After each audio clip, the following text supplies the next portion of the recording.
comedian with Mysteries of the Human Anus.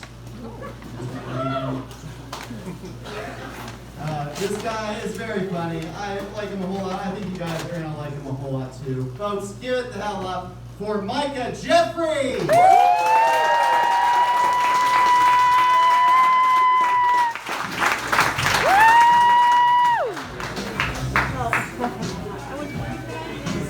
Sounds like a piggy squirrel over there. He said, how we doing?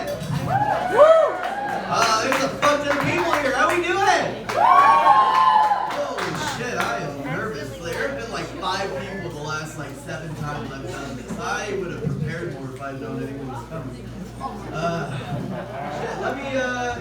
I'm gonna do a little impression for you as I get ready for my set. This is an impression of my coworker for something that happened yesterday. To give you an idea of the kind of people that I work with. All right. Ugh!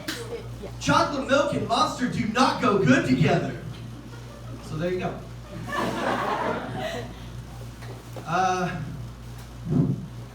It makes me nervous. I haven't done stand up for a little over a month, and it always makes me nervous coming back up and doing it again because it's like, can I still do it after taking some time off? Can I still make you all laugh like you all are my bicycle? Can I still ride you? I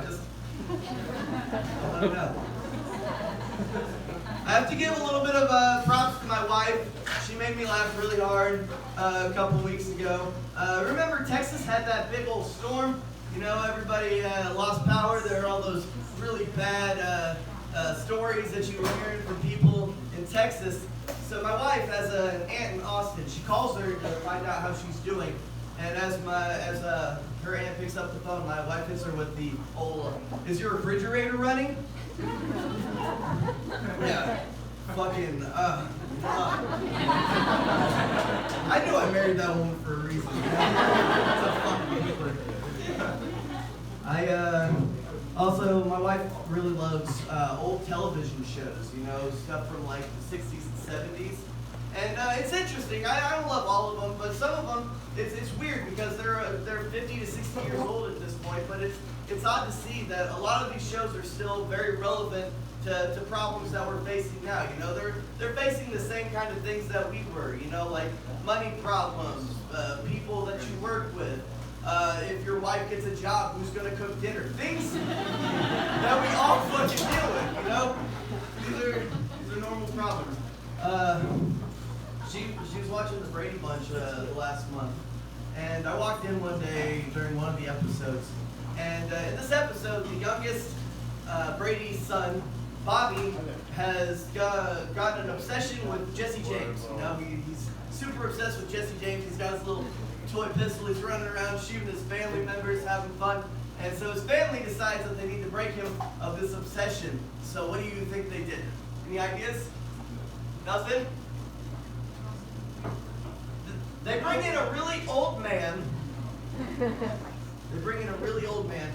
And he sits Bobby down and he goes, when I was about your age, Jesse James killed my dad. I was like, holy shit, savage, Carol and Mike. Like, this is an 8-year-old child, and you're just like, yep, this is how we break them.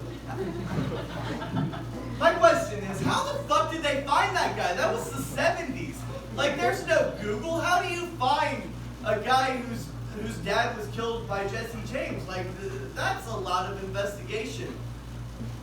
But the episode ends after he has his moments of talking with this old man.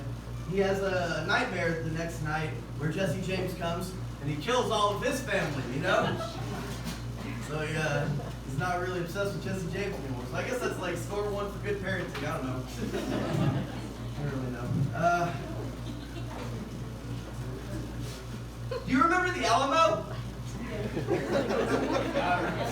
Yeah, I remember the Alamo. I'm not talking about the battle itself, but like the place. Like the last time I went to the Alamo was the first time that I found out that you can get a service dog for having diabetes.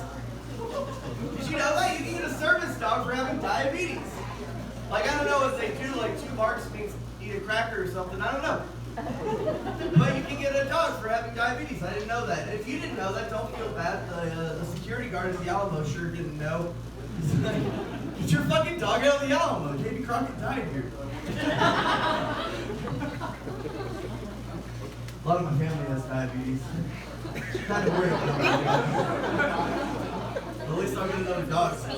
They're just looking up for Micah.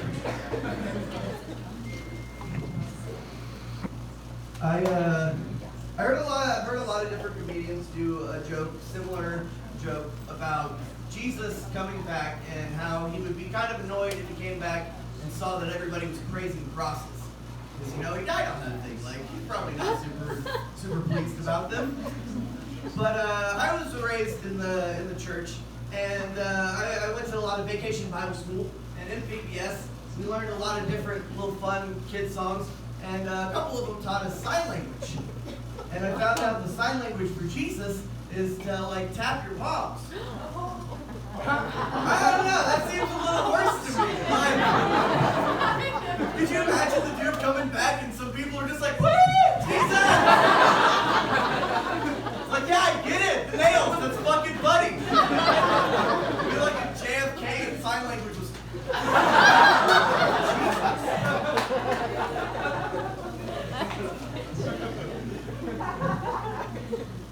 So I've got a buddy who had a birthday recently, and he's from Missouri, but he lives in Alaska. He's lived the last 5 years in Alaska. And as you might imagine, living in Alaska, I don't get to see him very often. It kind of makes me sad. So I kind of figured out after this long how to, that's fine, dude. You got it.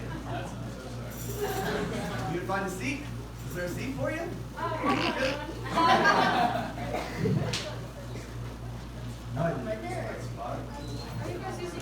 Birthday! Right. So my buddy, he lives in Alaska, and I don't get to see him very often. It makes me sad. But I figured out after 5 years how to sort of deal with it, how to cheer myself up. So every time I start to feel sad that I don't get to see him, I turn on the TV and I search for a fast food commercial. And then I wait for the sweet words at the end.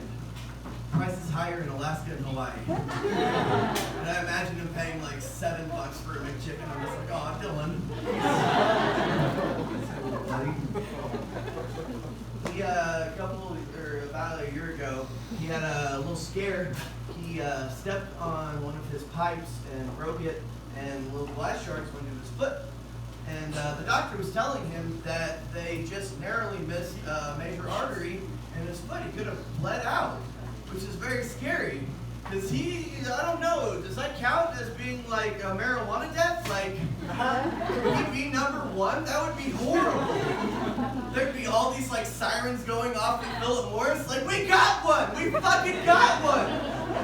I mean, I think it doesn't really count as a technicality, but I think we got one, guys! He's from Missouri, as I said. He's from a really small town outside of St. Louis called St. Clair. Anyone know St. Clair? Yeah. So St. Clair, I had to take him to his house once, a couple times, and he was taking me around town to show me the major landmarks of St. Clair. One of them was these two water towers that are right next to each other. These two water towers. And one of them, at some point in history, they decided it would be funny to write hot on one and cold on the other and just tell their kids that's how it works. Like, it's just a big town-wide joke and everybody's in on it. And I don't get what, like, the payoff is. Like, with saying that you're giving your kids the gifts with your deceit. What is the plan with the hot and cold water towers? Like, trust issues? Like, what are you going for? That sweet moment when they're 12 and you're just like, Mom, that's not how it works. No, you fucking idiot! Of course it's not! But the other major landmark that he was showing me was an old bowling alley. Yeah, an old bowling alley and water towers. This is a sweet town. He showed me this bowling alley, and he was telling me that there was this really nice guy, an attendant at the bowling alley, really like sweet older fella, And then one day, sweet older fella snapped and grabbed a gun and he took hostages in the bowling alley. I know, fucking scary. And as he's telling me this, we're driving by the old bowling alley. It's now a gun range. I assume it was bought by somebody from the day, just like, never again. My name's Micah Jeffries. You've been great.